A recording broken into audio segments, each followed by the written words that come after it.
Welcome to Brave. Be inspired by the best leaders of Southeast Asia tech.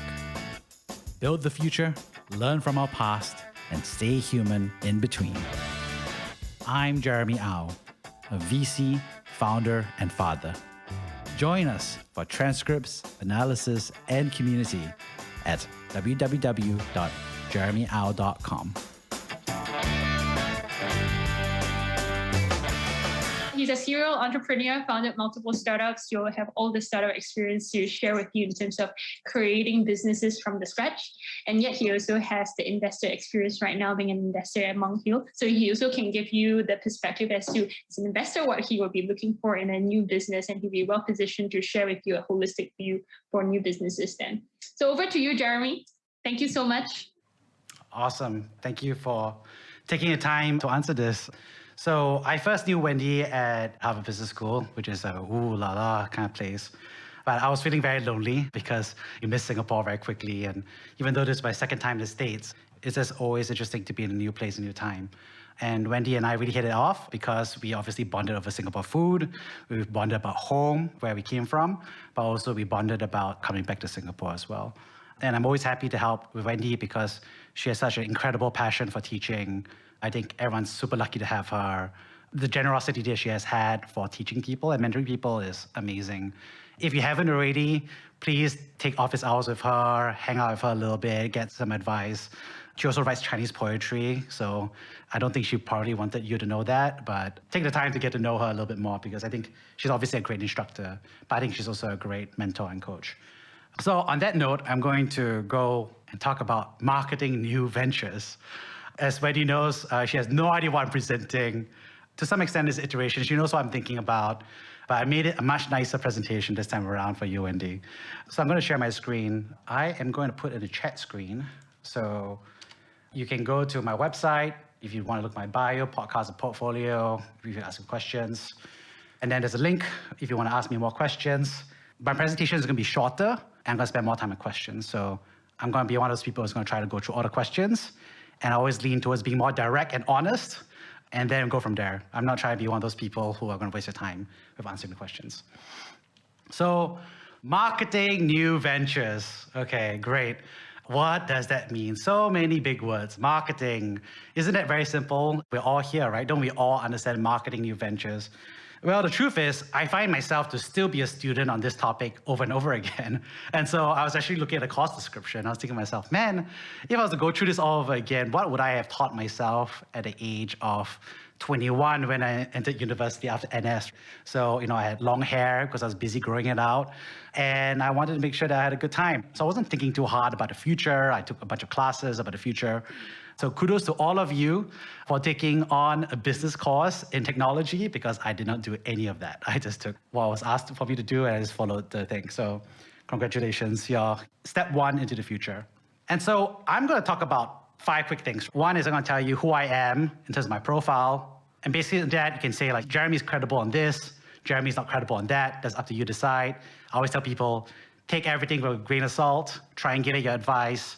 I'm one point of view, Wendy's one point of view. You will get more mentors and advice along the way, so enjoy yourself. The second thing I want to talk about is marketing versus product market fit, which is what you have spent a lot of time over the past few weeks doing. And I'm not sure how seriously you guys took it, but I will tell you how serious it is. And then thirdly, I will talk about new versus old, because we're talking about new ventures. But I will talk about the old, the joy of old. What is old? And last is I'll talk about ventures versus life, because the truth is, at one point of it, I'm going to tell you about ventures and all this stuff. You're going to be able to Google and figure this out along the way as you go to do your career and professional development courses and things like that. They're going to sell you the salary and all these other things. But I really want to focus you on helping you understand what that life career means for you, because I wish I had known that a long time ago. And lastly, I'll go into Q&A. And I know there's a lot of Q&A asking me about VC. Obviously, it's a very esoteric, mystical, guru-like place, and so lots of questions about it. But I'm also happy to answer all of the other questions that are really about life and so forth. So again, if you run across something, there's a question in your mind, please go ahead and ask that question straight away. I will answer them at the end. So my experience, right now, I am a VC at Monk Hill Ventures, which is an early stage VC across Southeast Asia. What that means is that we invest millions of dollars in startups that we hope and aim to transform millions of lives. This is the big mission statement. And what we do differently is that the entire investment team were all former founders, which is rare because there are very few founders who have become VCs in Southeast Asia. They're a lot more common in the US. And because of that, we want to be different in three different ways. The first is that we understand how founders think, we understand how founders operate, and we understand how founders have to deal with the day-to-day, and we're there beside them at every stage. The second, of course, is that because we're founders, we understand the business and what actually adds value and the strategy that needs to be done there without getting too into weeds. And so that's why we're focused on early stage and helping companies with product market fit, with ramping up, with scaling, with expanding to different geographies, which is very different from later stage VC, which we'll talk about later, but has a different set of parameters and goals and tends to bias towards more financial background operator type of VCs. And the third thing, of course, is that we hope that there is a certain element of trust, affinity, and relationship that happens as a result, because you're a founder and he sucks right now, and I was a founder and he sucked for me back then. We understand. And so my job is to make your life easier, not harder. Then that's my perspective. Based on that experience, I founded Kozakin. Wendy saw me busting my chops and doing lots of late nights, building an early education marketplace, which we grew across Boston and New York. Crazy journey. I think Wendy saw me kind of like iterate from different iterations, from mental health to postpartum depression to early education to nanny sharing, and then scaling that and all these other things. And then we raised Series A and then we sold it. There I was the GM for a global daycare chain and scaled that out further across California, Texas, Georgia, a bunch of different places. I also founded Conjunct Consulting, which many of you folks will know because one of the arms is in NUS. Is there anyone out there? Feel free to shout out there. I am a big proponent and fan of Conjunct Consulting, as you can guess, and continue to be a big supporter in terms of alumni and network and mentor for Conjunct folks. Fundamentally, it's an impact consulting in terms of services, but built on a social enterprise model. And that was my first company I built. Actually, around the same time as you all. So I built it in senior year, between junior and senior year of that summer. I started that with my NS Army buddy. And we had no idea how hard it was going to be and that it was going to take us so many years to build it together. We bootstrapped that, made it profitable, we made it sustainable, we made it beautiful. And what I mean by beautiful is that it will generate a certain cohort of highly trained, highly passionate folks for the social sector. And we're going to nurture, coach, and mentor those folks for not just 1 year, not just 10 years, not just 50, but even 100 years based on the way that we built it. And because of that, the true impact is not just going to be the impact we do, but also the people that we train to change the social sector. I'm also an angel investor, so some people have been asking about it. I've angel invested in over 20 companies. I'm also an LP, a limited partner, in a bunch of VC funds. I'm also the host of Brave Southeast Asia Tech Podcast, which is basically Jeremy got bored because he used to do a lot of improv before the pandemic and started podcasting instead because there's nothing else to do. I started recording a lot of my discussions with folks and friends and eventually became acquaintances. Now it's part of the global top 10% in terms of number of downloads, et cetera, so feel free to check it out to learn more about founder journeys. I was a Bain consultant doing technology and consumer. I was an Army sergeant. Sorry, I didn't go to OCS. I know at this stage, a lot of guys are very proud of it at this stage in Army. Harvard MBA in UC Berkeley, then a bunch of accolades, Forbes 30 under 30, Prestige 40 under 40, we won Mesh Challenge, MIT Sandbox, blah, blah, blah. A bunch of key phrases I love, just to give you a bit of flavor about how I think. I think growth and personal growth solves all problems. And that might be a handy catchphrase for you in the future. What I mean by that is when a company grows, everyone's very happy. When a company is shrinking, everybody's very unhappy and everybody's getting terminated or getting their pay cut, et cetera. So growth solves a lot of problems. And as an executive and leader, your job is that when a company is growing, that personal growth, your personal growth, is at the same speed or hopefully faster than the company. That is actually a lot harder than you think, and I'll explain to it later. The best feeling in the world is coaching people to be great leaders. That's something I love to do. I love hanging out and having dinner parties and going for long walks. And I think one thing I realized is that the reason why I did a podcast was because I realized I kind of stopped doing one-on-one things because I just couldn't scale, so doing podcasts, etc. And I think I'm a big believer in, they call it anicca, but this too shall pass, whatever you want to call it. But no matter what tough times are, good times, bad times, things will pass. I'm also a father of a 10-month-old daughter, very cute, very nice. You can go to Instagram and check them out if you want to see them. I don't know why, but Wendy, I know, likes them a lot. And I also do hiking. I'm a big science fiction nerd. And I love tea. Coffee is too strong for me these days. I'm getting old. That's who I am, just because not everybody read the bio beforehand. I know what it's like. So now you get to know who I am. And I'll just talk a little bit about some bullet points that you may or may not remember, honestly, in 10 years, but hopefully helps articulate stuff that you may want to open up your curiosity and remember. The first is really about marketing versus product market fit. And what I want to talk to you about is that there is a very, very simple thing, which is that every startup is in 3 different phases. They're either at the jungle, they're at the dirt road, or they're at the highway. And what I mean by that is every startup, when you first emerge, and that's what you probably started out doing in the Canvas and with Wendy over the past few weeks, is you're trying to discover the problem. Like, who is the customer? What is the problem? Why do they care? Why do they even want to buy? Like, what is going on? And then who's the engineer? Who's the team? Who's going to be supporting me? Where's the money? Jungle is all about, I have no idea what's going on. We're in Singapore again, so I won't say machete. We have a parang, we have a compass, kinda. We don't have a map, and we're just supposed to get somewhere. And that's the jungle. The second is really about the dirt road. And what the dirt road is that you're starting to understand who roughly the customer is. You're starting to understand roughly what the market is. You're starting to understand what they care about. You're starting to understand what copy works with them. You're starting to understand what the value proposition is. You're starting to understand what the website looks like. So that's the stuff, that's the dirt road. You're starting to get those things, but it's still not fully optimized.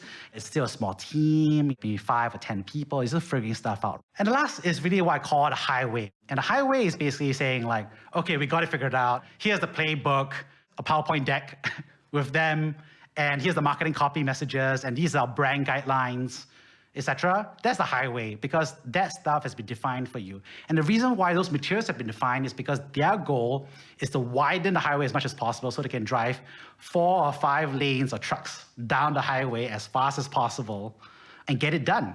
And so there's no discovery in that aspect. There's going to be lots of startups. We call everything a startup. Look at Grab, like that's a startup. We look at Uber, we look at Amazon, we look at SpaceX. But then we look at smaller companies. We look at ProSpark, Anya. These are totally new companies. And if you look at them as a startup, it's like totally different. And they roughly correspond, just to give you a quick tip, to roughly funding stages, hopefully. So supposedly VCs know what they're doing. So supposedly Jungle is the angel round, the pre-seed, the seed. On average, the dirt round would be like Series A, Series B, and your highway is like Series C, Series D, Series E. This is really important for you to know. Not right now, because none of you are going to have a job right now, but it's important for you to know because the most important thing, if I hope you take away, is the jungle, dirt road, and highway.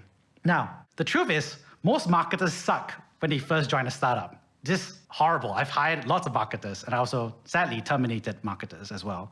The reason why they are bad, and one of the key things I've learned is if I want to hire as a CEO, is I want to hire marketers who have worked at a startup before, because I want them to learn on someone else's dime, not on mine, to be honest.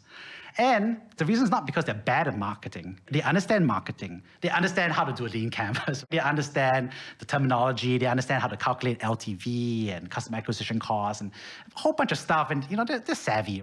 But the thing is, they're just focused on marketing, like selling something to someone. And the truth is, that's not it. If you're talking about new ventures, marketing new ventures, the truth is you got to discover. And that is so hard. Most startups would never find it. Most startups fail, full stop. If you look around you and you've heard a bunch of startups, maybe 10 startup ideas in your cohort from now, 9 out of 10 will probably fail. And they're good guys. Even outside university, you're smart, you're sophisticated, whatever it is, it's still very, very hard. Founders find it hard, and marketers find it hard. And what's interesting as well is that when you are a startup marketer, even if you join a company that is at a highway stage, and I think Wendy can speak about it, most startup marketers are being asked to be deployed on jungle projects. And that is a really interesting thing, because a lot of people are like, well, I could work at Unilever. And Unilever has the playbooks. They have all the brand personas. They have all the brand guidelines. So like, look, Oreos are for people. They're for kids. They're for people who want to treat. They're for people who want to overeat. There are people who have memories. Like, all the personas are there. They know why people eat Oreos. They're just trying to figure out how you can eat more Oreos with less guilt. The crux of it is you have to discover, and you're always discovering new projects, discovering new customer personas, discovering new initiatives, discovering new monetization dynamics on behalf of the company, as long as you're a startup. The second thing that's really important is mobilizing. And this is really tough because right now, this entire course right now is talking about discovery. But you are going to have to learn the soft skills, the hard skills, the analysis, the presentation, the charisma. And you're not only going to see that yourself, you're going to see that in other people around the room. You're going to see a bunch of other marketers, you're going to see your manager present, and they're going to face plant and not have their thing go through. And you're going to see other people, you think the idea sucks, but it goes through. There's a whole bunch of stuff that you're going to see, and you already see that to some extent in your work experience, your internships, your class projects, I guess. But mobilizing is going to be key. So a lot of marketing folks are like, I need to mobilize the marketing team. I need to get alignment from the marketing team. But that's not enough. You need to mobilize engineering, sales, executives, customers, and investors. If you can do all of those things, you will be a great startup marketer. You will be a startup chief marketing officer. You will be a founder. You'll be an executive. And I want to say this. You taking this course on being a great marketer of new ventures does not mean that your job role is going to be chief marketing officer. You can be a founder, you can be an operator, you can be a COO, you can be a CFO. All of those things, every new venture requires marketing. Some level of inspiration, rallying, mobilizing. At the end of the day, you're building something new. You're in a jungle that nobody in their right mind would ever go into and parachute. And nobody's there alongside you, and you're there to build, and you're there to make it into a dirt road for other people. And you're going to make the dirt road into a highway, and then everyone's going to tell you that it was super obvious, and that it was only a function of timing, and that the market was ready for this idea, and it was going to happen anyway. And then you're going to be like, wow, I worked my ass off. So remember that. The next thing I want to talk about is new versus old. And I want to say this over and over again because I see this all the time, which is talking about tech, and I have these decks over and over again. They're like, look, our tech is amazing. Okay, I get that, but why do people want that? For ages, there were startups that tried to sell eat pills for food because that way you don't have to eat food. And then you're like, well, humans want tasty food. They want more fat, more sugar, more salt. This is stuff that's clear, that's obvious, that's known. Humans are really V0.1a. So you go back, depending on your definition, 2,000, 10,000, 100,000, 2 million years, however number of years, the truth is, when things are good, we will share. When things are bad, we become tribal. Humans are still V0.1a, and I think that's one of the superpowers of marketing you're going to have because you took this class, which is that remembering that humans are V0.1a because a lot of people around the room are going to try to sell a bunch of new stuff. The second is solutions are new, problems are forever. And what I mean by that is if you open up Gartner report, there's like, 1,000 companies there on the map. What is true about it is that companies are made of people. People build great things, and great companies require great people, and that requires them to hire great people. He hires them to retain great people, and he requires them to train them into great people. What is the core problem you're fixing for them? Whatever it is. A good one is Instagram. If you look at Noor Ayal, who's also Singaporean roots, great guy. He wrote the book Hooked, Hooked, and he just says, it's a very simple thing. Instagram is a marketing channel. It's a place for us to sell stuff through. But who sells Instagram? Like, who's in charge of marketing Instagram itself? So why are you using Instagram? Because I was in Instagram right before this thing. And the truth of the matter is, Instagram is a way for us to feel good, feel like there's other people, feel new information, feel happy. A little bit of serotonin and dopamine kicks off every time I open it up because there's something new. And so that problem's forever, but I could have satisfied it.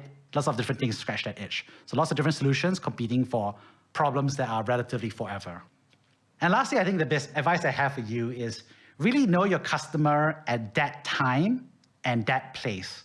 And that is so key because most people know this stuff, but I know my customer. And the truth is, a lot of people don't know their customers. Every time you walk into like a tech startup, I always tell people it's like a bunch of middle-class, rich people talking about other people's problems in different countries who are different socioeconomic background, different history. There's a lot of people who don't know their customers. And that is the reason why a lot of local companies in Southeast Asia are able to outcompete multinational corporations at two levels. One is because they understand the local geography more, but two, because they're closer to the ground, they know the customer better. The tip I want to give you is that when you are looking at product market fit and so on and so forth, is you need to know your customer at that time and at that place. And I'll give you an example. Is when we were at Kozikin, we were building basically a childcare solution and so on and so forth. And what was interesting was that most people were buying childcare after pregnancy, after delivery, at the 3-month mark, 4-month mark, 5-month mark. And so if you interview them, etc., at that time, at that place, you say, how do you buy childcare? They just say, well, the way I buy childcare is by walking into a daycare center and checking it out. After someone's at home taking care, I'm bringing the baby, I'm going to visit the daycare center. But the truth is, if you actually interview people in trimester 2 and you say, how are you buying childcare? What they tell you very clearly is I Google for childcare and I can't buy childcare. At that time, at that place, and you can't ask a bunch of people, you can't ask the husbands about it because they don't really get it. You can't ask the doctors about it because they don't really get it. And so you have to remember, and I always tell people, it's like the easiest way to know your customer at that time, at that place is say, what are they thinking about? What are they asking themselves? What are they searching for? What is their browser history at that moment, at that time and place when they are looking and trying to understand this product? What are they actually doing?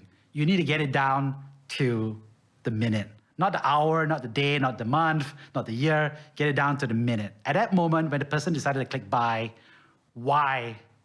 And be thoughtful about that dynamic. And lastly, of course, and so I want to talk about venture versus life. And so let me just try to understand, the truth is, technology is the new electricity. And what I mean by that is there's a company called General Electric. And why was it called General Electric? It was called General Electric because it was the only company that did electricity. Anything that we can turn into electricity, we're going to do it. And so they became known as General Electric. They were the only people selling electricity at that point of time. But now, look at everything around us. Everything is electricity. Web camera, my computer, my monitor. And so the truth of the matter is that technology is the new electricity. Today, you're going to hear a lot of debates like, is this a technology company? Is that a technology company? And I'm like, technology is something that's going to permeate our lives more and more because what we've discovered and unlocked is a system. And the system is of entrepreneurial talent who have understood and have been trained with an entrepreneurial mindset, with this course, with frameworks, with books and materials, and backed by entrepreneurial capital, venture capital, to search out for these ideas. And that's crazy because that means the pace of innovation has accelerated. We could, if we had the right idea, the right pitch, we could go raise a couple of $1 million and explore it. And if you didn't work out, the VCs would be like, okay, it is what it is. Because the truth is, in the US, 1 in 40 US seed stage startups will become unicorns. Whenever I say this number in conversation, there's a bunch of different people responses that say, wow, that's a lot. So that means if I invest in 40 companies, I'll have 1 unicorn out of them. And the truth is, if you get 1 unicorn out of 40, you're pretty much an average VC. And if you get 1 unicorn out of 20, then you'll be a top quartile VC. That's a VC mindset. It's like, I just got to invest in 40, I got 1 unicorn, I'm an average VC. With a certain level of net IRR and returns. Okay, cool. As a founder, I talk about it, and then we laugh, right? We all laugh as founders.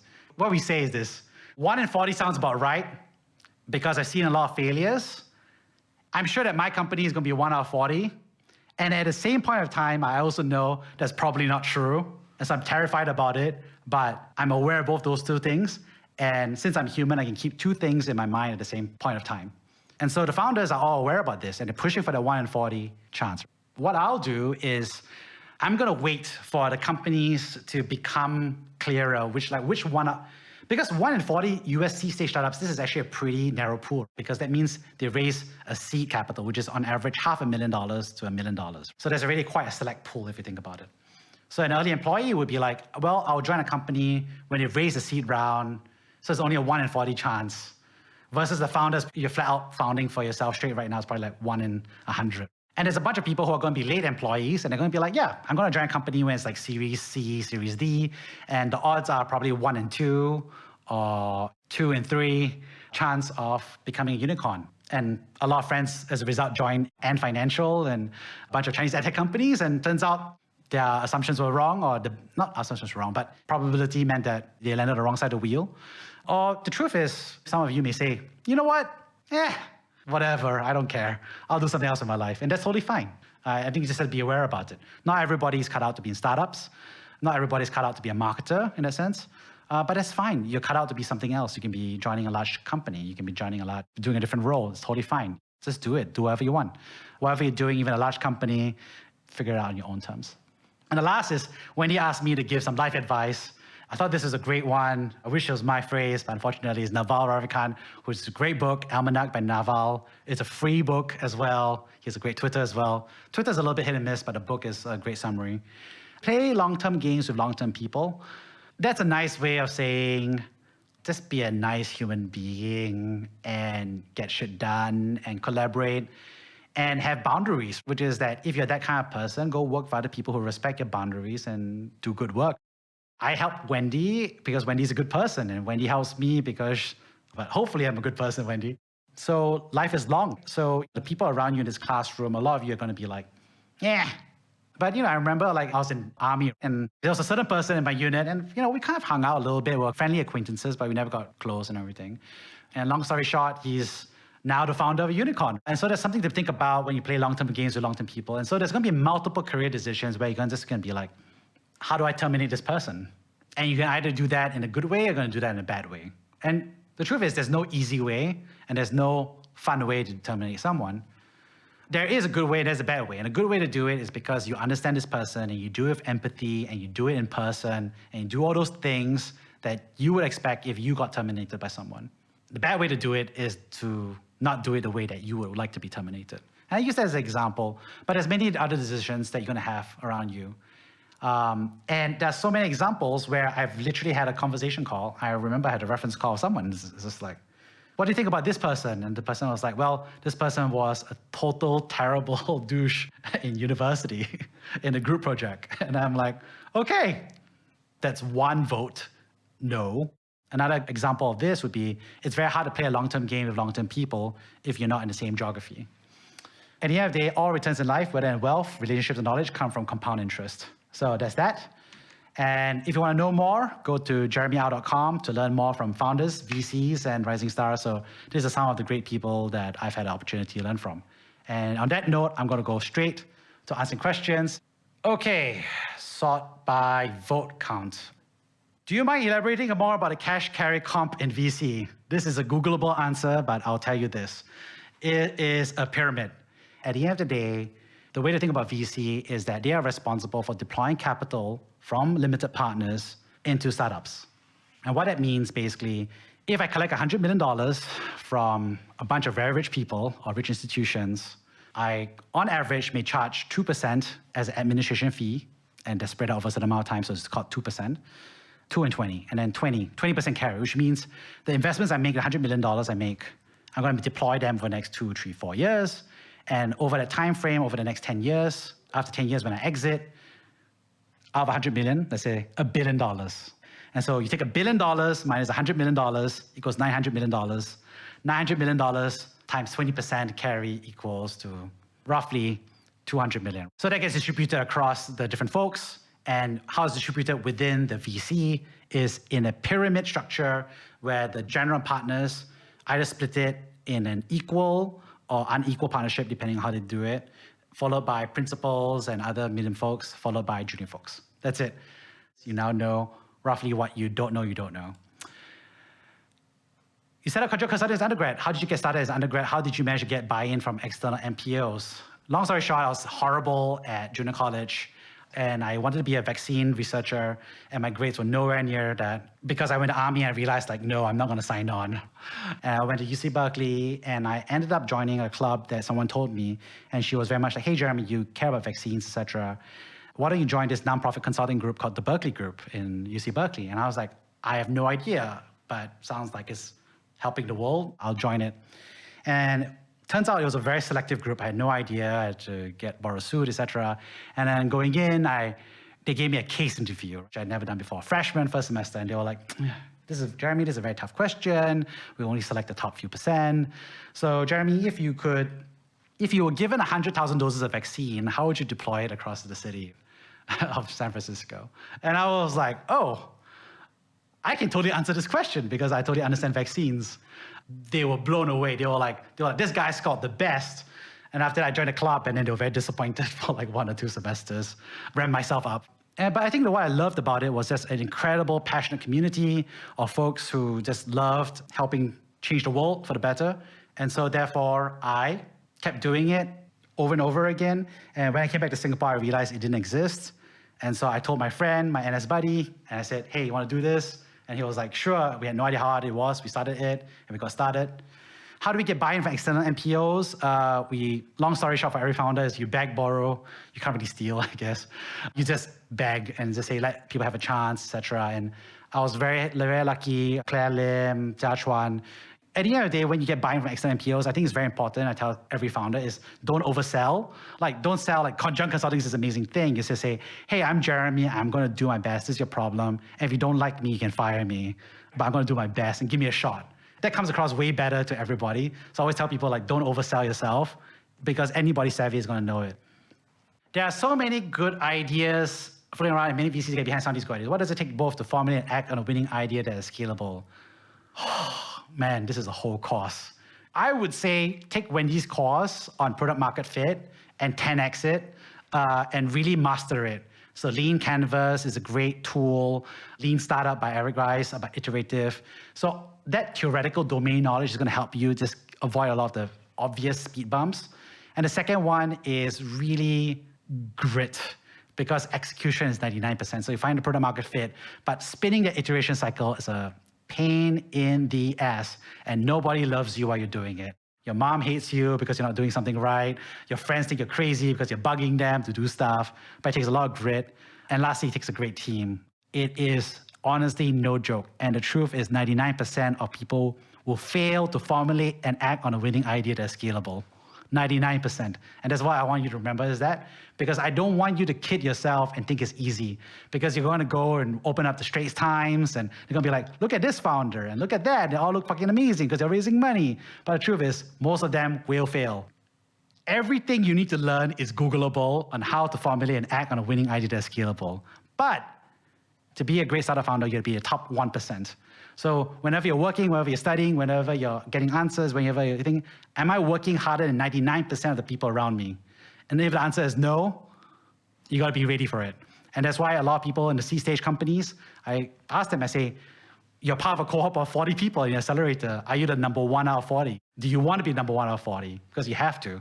Otherwise, you can't get there. So it's about the standard you hold yourself to rather than how to do it. Given that startups prefer to receive capital from the likes of Tiger Global, how does MHV differentiate themselves? Right, someone loves venture capital. I'm noticing the trend here. Monk Hill Ventures is from Southeast Asia for Southeast Asia, number 1. Number 2, Tiger Global is a late-stage company, not an early-stage company. And number 3 is Tiger Global is not really here, and we are here. So what I mean by that? From Southeast Asia, for Southeast Asia. Everyone in the team is from the region. And so we're not Americans. We're from Singapore, from Malaysia, from Thailand, from Philippines, from Vietnam, from Indonesia. We understand the market, and we're finding founders who are from the market. We're not looking, sometimes we invest in Americans coming over, or Indians, or whatever it is coming to the region, as long as they're here to stay, but we're investing in the market. We understand the market, that's 1. 2, as I mentioned earlier, Monk Hill is focused on early stage capital, $2 million, whereas Tiger Global is doing large checks, $100 million rounds. And so again, early stage is about finding product market fit, jungle and dirt road, whereas Tiger Global is focusing on highway expansion. They're giving you $100 million to expand that highway by 3 to 6 lanes. And lastly, we're here. I'm here at NUS, and Tiger Global is not here at NUS. And the reason why is because I live in Singapore. It's 8 o'clock or 9 o'clock here, and I know Wendy, I'm here, Tiger Global is not. That being said, when the time comes and you successfully pitch me a company, we invest in you, I will forward your company and help coach you to get money from Tiger Global, because Tiger Global is actually a collaborator and not a competitor of Monk Hill, because they are a late-stage company with large checks, and they rely on us to source, nurture, and coach early-stage startups to achieve the scale and business value they need to have to put in a $100 million check. It seems very easy to raise capital even for mediocre founders with unconvincing ideas. How do you weed those out given top startups were either bootstrap funded? How would you weed this given top startup would either bootstrap or funded? It is not easy to raise capital even for mediocre founders with unconvincing ideas. I'm going to tell you right now that it's really hard to raise capital, always, because the world doesn't like new ideas and your ideas may not be that good. That being said, there are a lot of founders who are in the middle bucket where they have some level of product market fit, some level of domain expertise. And the reason why it's easy to raise capital is because what that means is that somebody is doing their job, which is they are making a bet that you can potentially do it. So it is not a bug, it is a feature. It is a feature of the venture capital and the angel system to make bets. I can tell you right now that I've made angel investments in companies and founders that I know have a 90% chance of failure. And the truth is, if you measure them by that group in 2 to 3 years, you're going to tell me, Jeremy, you are stupid for investing in that person because she was a mediocre founder with an unconvincing idea. And I'm going to tell you, like, I saw something special in her, and maybe this didn't work out right now, but it's enough for me to put something in right now because that's my job. My job is a probability game. My job is not to choose 40 top companies out of 40 top companies. My job is to choose 1 unicorn out of 20. And it's okay if 10 fail or even up to 19. So outside in, you're going to look at it, 10 fail, this VC fund is terrible. And so a lot of people are like, oh, this VC has 3 failures so far. And I'm like, we don't know. We have 17 more companies they have. We don't know. They could be great. We don't know. So let's not throw stones. So how do you weed those out given top startups were either bootstrapped or funded by A16Z? Selection is relative, like Harvard or any top program. There's objective dimensions on founder quality, business model traction. Everybody around the table is smart. Founder, they're going to be logical, going to be rational. They're going to be thinking about your founder quality, your team, your idea. So this is stuff you all know. And what I'm trying to tell you right now is remember that you have to be the top 1 out of 40, the crux of it. Because top VCs will see thousands of decks a year, and they're going to invest in 10 or 20. And so it's not how do we weed out the worst startups. It's more like how do you as a startup be better than thousands of other startups that are in our inbox or pitching us. Carry and co-invest structure, again, answered. Honest opinion, early stage VC, I think is great. I think it's growing, it's mature. There's more, it has turned the corner from an kind of like Wild Wild West to a much more mature and professional scene. And I think there's deliberate intent to build out more diversity and representation. We see more due diligence happening. What happened to it? And I see they've invested seed capital in mostly startups located in Silicon Valley. Long story short is I have a network in both Southeast Asia and Silicon Valley. I have a mandate to make sure that Southeast Asia companies go to Monk Hill. So by public investments are in the US. How do I do due diligence on seed and pre-seed startups with only idea, barely MVP? When you are making a Series B investment or Series C investment, you're making a 50-50 decision about whether you're a unicorn. Let's say seed startup is a 1 in 40 chance. So you try to make it 1 in 10. That's the way you're trying to think about it. So if you're doing pre-seed, which is even earlier, when it's only an idea and barely MVP, it is normally the angel stage. As an angel, the truth is we're not selecting within companies that have only an idea and an MVP. We're selecting across a spread of startups and founders. Chamath, high stakes Ponzi scheme. I love that video. It's great. Where is Chamath right now? Oh, I thought he was very public for a while. It is not anymore. My wife does a lot of specs as well, taking companies, late stage companies public. He's not around. Look, it is not a Ponzi scheme because in the aggregate level, it is about creating business value. And I hate that phrase because I sound like a goddamn textbook. But what it means is that at the end of the day, the public markets are mostly rational on long scale. If you're creating a lot of value, like Amazon or things like that, Shell, Enron, et cetera, on the public markets, you have a high public market valuation, full stop. And so all the venture capital and tech stuff, the moment you take venture capital, we're building towards that outcome of building towards the public markets, where there's high level of due diligence, high level of public scrutiny, and a high level of financial and regulator compliance required. So there's no dodging it. The truth will come. However, while the company is still private, there is a large number of good faith actors and bad faith actors. And it's hard to tell the difference. People in the industry and people in the know will be able to tell the difference. And so I do agree that bad faith actors, which we have seen, Theranos, to some extent, Revolution Precrafted for sure, to some extent WeWork, but it's a different extent. There's a different dynamic that's really important, and there are bad faith actors in how they're financial engineering the dynamics of it. But the aggregate value is this. At the end of the day, if you are here and you are a founder or going to be one or an early employee, the key thing to remember is this. You make the choice about the company you're building, not the VC, not the public markets, not whatever it is. You are making a decision. If you are part of a company that you don't believe in the trajectory, walk out. If you're a founder of a company that you feel is being pushed towards doing something that's unethical or is a high-stakes Ponzi scheme, do not do it. That is your choice. And that's why I tell people all the time, because at the end of the day, long-term gains with long-term people. Mindset and approach you take to life. If you want to do a startup, be smart about risk. So every great founder looks like they do something super risky, but the truth is not. Like, to them, it's a lot less risky compared to everybody else. And most of the time, it's based on logic. Sometimes it's ignorance, and some part of it is luck and timing. But what's really important is for you to de-risk things as much as possible. And so I always tell people, please graduate from university. That's a good idea because it caps your downside, at least of having a job. But be thoughtful about your cash burn, your mentors, and things like that. Okay, we're getting pretty close. What I look for in their pitches, different stages. So as angel stage, you're looking for people who are great founders because the product market fit isn't really there, the pitch deck isn't really there. So you're looking for a great founder and that you believe their idea and that you're gonna get there. It's an ugly phrase, but it is what it is. And the only way you can only understand this is if you start angel investing yourself or start shadowing it. It's very hard to explain or see. I think Shark Tank is a pretty good example, but there's a bunch of angel competitions out there that will let you kind of see the flavor of that. But as you get later stage, as you become, Series A, Series B, then metrics matter much more, much more, like your revenue, your traction. And so people were saying earlier, like mediocre ideas and founders get funded. They get funded at the angel round because they're being tasked to invest and be risky to find promising founders. That being said, Series A, Series B, numbers really, really matter. Are you industry agnostic or focused on B2B? Well, industry agnostic. We're just 100% focused on Southeast Asia, which is actually a very, very key thing, and not everybody does that. Percentage of work is sourcing versus diligence. 100% and 100%. So I'm sourcing all the time. So if you know a great startup, slide into my DMs and tweet at me or go on my website.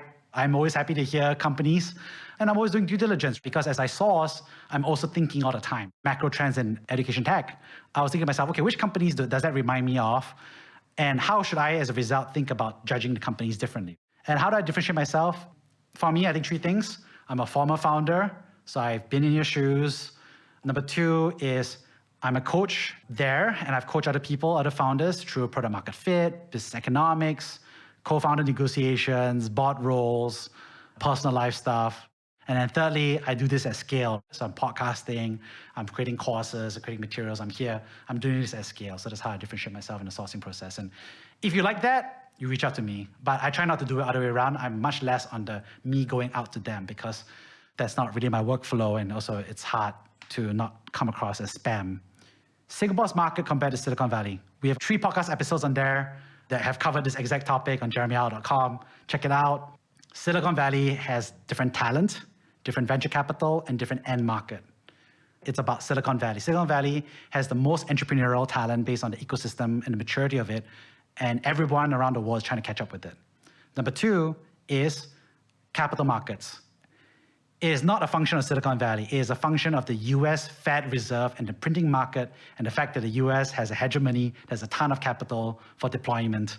And they also have a carry loophole that incentivizes VC investments. And therefore, American capital is very interested in America and to a lesser extent, the world. Number 3 is end market. Singapore has 3 to 5 million people, depending on how you think about tech consumers. And there's lots more people around. So a lot of companies building in Singapore have to build for regional companies or they build for the world. All in all, don't feel bad about it. Singapore is great. Big fish in a small pond equals competitive advantage. You can win in this market and you can be awesome. Founder versus VC side. Which do I enjoy more? Man, this is all the life questions now. Okay, this is the tough ones actually. I was telling Wendy, The day-to-day of founder side was harder, but the month-to-month, the year-to-year, the month-to-month was more satisfying. You know what I mean by that? Day-to-day was you work like crazy, great passion, etc. But I think month-to-month, you see the business take off and grow, and so there's a real satisfaction on that growth. On the VC side, the day-to-day is easier because at the end of the day, you're helping people, you're coaching people, but you're not necessarily running the business. But the month-to-month does feel a little less satisfying because you're like watching these founders do amazing stuff and you're like, yes, I'm happy for you. And I'm like, oh man, I wish I could be back in the game. So I always tell people, it's like, being a founder turned to a VC is like being a player coach. And the way I scratch the itch personally is that I act like as a founder on the Brave podcast. So on the Brave podcast, that's mine, it's not the company's, and I run it like a founder, entrepreneurial. Motivation behind going to VC. I wanted to see the other side of the table, which I have gotten to see. Before I joined Monks Hill, I disliked most VCs, or almost all VCs. And now that I'm in VC, I still dislike most VCs. But now I understand how to be thoughtful about who I would pick and how I would want to be the VC that I, as a founder, would have picked 5 years ago. And therefore, that's my motivation, is being able to be that person who is a strong VC that's going to help you over the long term, rain or shine. And that's kind of VC I wish I had all the time and pay it forward for other people. What was your path to VC? Yeah, exactly. McKinsey, Bain, BCG, HBS, VC. Okay, that's the brand names, and that's a very Singaporean point of view. The truth is, to get into VC, and again, I have a blog post on it. It's in a forum. There's only 3 ways to be a VC. One is be very rich already, so you can be a VC. Number 2 is you are a former founder who has exited, like myself. So you become a VC. That's the most common path actually in America right now because you understand the space. And the third is that you work your way up as a VC because you were early in the scene or you tagged along with a VC, etc. So you're more of a financial operator. So for example, a lot of bankers or private equity eventually join late stage private equity or VC, which are very similar to each other. So there's a difference between early stage VC, which tends to be more founder centric and looking for founders and operators to be VCs, versus late stage VC, which tends to look more towards analytical and Excel chops. If there's one skill could improve, what would it be? That's a great question. Let me answer the other question first, I guess. Why do VC people have such a big focus on social media? Yeah, at the end of the day, we're looking for thousands of companies, right? And we're going to invest in a certain number. And we want them to know who we are. We want them that when they're out fundraising to think of us. But I think the other part I would say about VC is that in order for you to be VC, you really have to be someone who likes long-term games with long-term people. And if there's one skill I could improve, what would it be? I think the one skill I could improve, I wish I had more patience with deep financial stuff, especially when it comes to legal docs and detail orientation. It's not really a weakness per se, it's a shadow. I'm a big picture, I'm strategic, I'm macro, and I'm very intuitive in the way I'm approaching things. But as a result, I do notice that I'm not focusing on stuff. And so what I've actually prepared for myself is a checklist of Excel. So detail orientation is actually quite key, especially the due diligence phase. Best startup I've encountered in my career is a company called Million Marker, Jenna Hua. Basically what she noticed was that environmental toxins are real. BPA is plastic, we all know that, but there's other stuff like arsenic, lead, etc., all these other things. It is very, very hard to do testing for it. So what I mean by that is that if you are suffering from a heavy metal poisoning, something like that, it's going to cost you an arm and a leg, and it's going to be super pain in the ass to get tested for it. And so what Jenna Hua did is that as a PhD, she said, this sucks, and I wasn't able to have a kid because of something similar to this, and so I'm going to make it much easier for people to do it. And so what she did was she basically created the equivalent of 23andMe, but basically now she's figured out a way of how you can pee in a cup, stabilize it, and ship it to a lab, and she can do the testing. And that's amazing because now she's going to open up access at a much cheaper price point to so many more people in tier 2, tier 3 cities, tier 4 places that have serious fertilizer, metal, other kind of poisoning incidents, and they can't get testing. And so right now she's partnering with new mother sites and other places to help pregnant moms or people who want to conceive be aware of their body condition before they have a kid so that they don't impact the kid. They're helping people who are suffering chronic illnesses to be able to test for themselves. And I think it's a great cause. I don't know whether it will work, but I'm happy to have Angel invested in her and made something happen.